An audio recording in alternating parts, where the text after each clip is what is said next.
Antle. Insane. Arrête. Bâche tout là. Insane. Oui.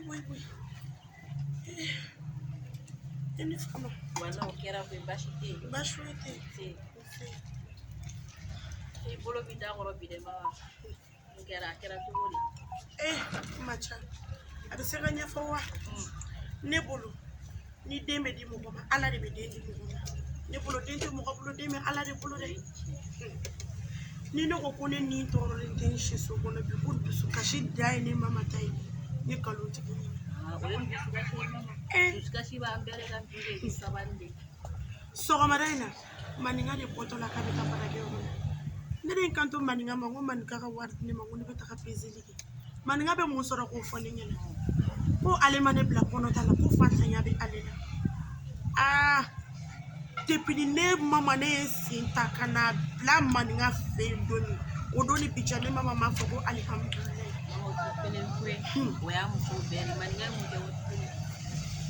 Maninga ka bara de te kate war ne ma. Parce que ko ale mane bla kono tala ko fatanya bala kale ko kanga danden kelema. Folo parce que ko segen bala.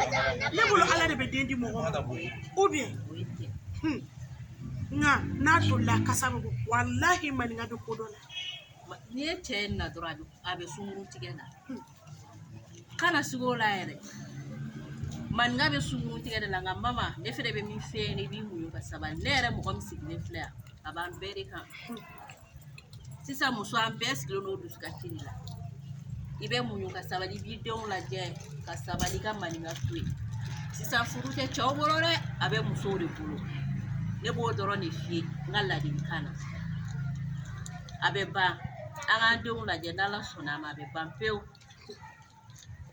nu siga nu ka shufa ya laula ube na dale suranya ayan ku da anti tanti mo ci umbe o mekena mo laban sogonda ne yanno ere taw e boy ngena ne tabe bo parayorola kana ko ka duminke ka bo o ya tale ni fo katira ni tay nyena ngone tanana no do na sogona ka ba te bo bleu man ngato ina ku ana be magabe met kare kono na la sona man ngato o echi macha ne ka kuma mi nga chedo be no do na sogona no bura bara kero lo ti boke me obe dugu chi kle kono ibe ka tiga ne ko kuma la abe o eta obe sogona obe dugu chi to e bo yinyana o amo ko mu tabe bo de pi jume ka tabara la nuna na ube bo ngotu fo katira la ta ibara ti kele ngoni aduska shute kele ne era sikile fe ne duska shi bari sikile lu ya no imunu abebe bantu